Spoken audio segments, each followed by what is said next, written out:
আজীবনে এভাবেই তো থাকবি, তোকে কিছু হবে না, বুঝিস না? এইভাবেই চলবে। এই যে একটা গাছের গুড়ির উপর, একটা শিকড়ের উপর, একটা মাটির উপর, কি হবে তোকে জীবনে? কদিন কিছু হবে না। আমার তো হিসাব কিতাব মনে কর আলাদা। বাড়ি ঘর বানালাম, আচ্ছা, দুবাই গেলাম, আচ্ছা, একটু আগে সিঙ্গাপুরতে ল্যান্ড করলাম, ঢাকা প্লেনে আসলাম, 10 তাহলে আমি এখনই চলে এলাম। তোকে সাথে লেভেল যায় না, আগে চলতাম। কি কব, তোরা আসলে লেভেলে না, তোরা একটা লেভেলের ছেলেবেলে না, তোরা আজীবন ওই ফকু খাবি আর ওই ফকিনিমি কেটে চলবি, এ ছাড়া তোদের আসলে লাইফে কিছু হবে না। আমি কি কব, থাক, চলে গেলাম। আরে দাঁড়া দাঁড়া দাঁড়া দাঁড়া, এদিকে শালা সারা জীবন দেখলাম রেস্টুরেন্টের সামনে কাগজ টোকায় 2 টাকা হইতো, আর 5 টাকার জন্য আমার কাছে কান্তি 500 টাকা দিয়ে একটা ডারবি খাবো, আর তুই এসে এখানে ডায়লগ মারছিস। তুই নাকি কি আর কব, সারা জীবন রাজমিস্ত্রির কাজ করে করে করে করে বাড়ি করছিস। তুই মনে হয় আজকে একটু টালে আসিস, আমি বুঝতে পারছি বিষয়টা, পরে দেখছি। হয়তো 2 দিন পরে মরবো, আগে মরলে কি ক্ষতি। कैसे कैसे लोग रहते हैं यार यहाँ पे। তাহলে তোর মধ্যে একটা কথা কয়, তুই বিষয়টা কিছু মনে করিস নে। আচ্ছা, তা সেটা হচ্ছে যে তোর আর কি কব, ওই 1 টাকার পুট বিক্রি করে দেখো ওই বাড়িটা করে ফেলে, দেখেছিস তো, জীবনেও করতে পারবি না, আমি ভালো করে জানি। ও বাড়ি তোমার এখন হয়ে গেল, বাবা বাবা, ভালো লাইন ভালো লাইন। আমি হয়তো 2 দিন পরে মরবো, আগে মরলে কি ক্ষতি।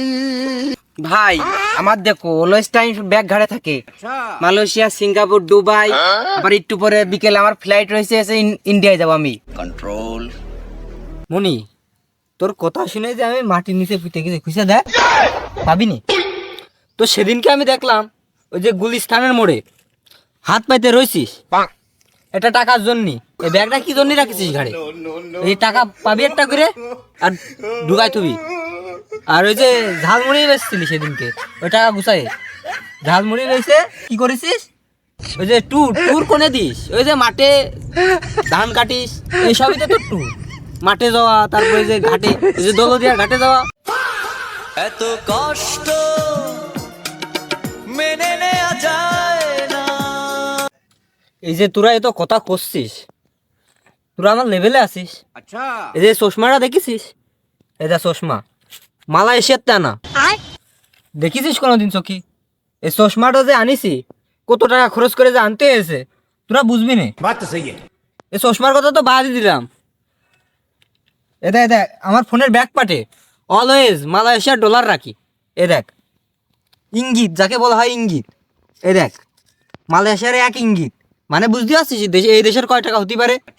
তোকে 3-4 জনের যে লাইন, একটু পরে কমিনি বাগানটাও তোকে, আর কি কব। আমি দুঃখে মইরা যাই, আমি লজ্জায় মইরা যাই।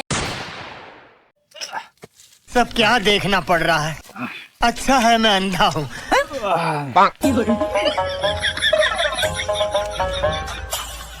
তা ওই কিটা যেন কি যেন বলছিলি, ওই পাশে দাঁড়িয়ে তোকে এতক্ষণ ধরে ফাপড় বাস শুনছিলাম।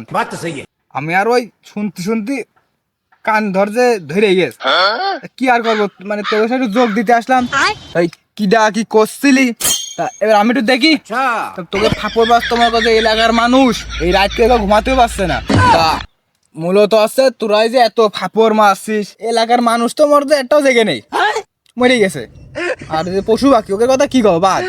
তা এই যে তোরা যে গাছের গোড়ায় যে বসে বসে এত ফাপড় লেকচার গুলো মারছিস, তোরা কি জানিস এই এলাকার যে বাগানে তোরা বসেছিস, বাগানটাই মূলত আমার। তোরা কোনে খাবার মারছিস? আমার ভুল হচ্ছে, ক্ষমা করে দেন। सब क्या देखना पड़ रहा है। মইরা যাই, আমি লজ্জায় মইরা যাই, আমি দুঃখে মইরা कैसे कैसे लोग रहते हैं यार यहाँ पे।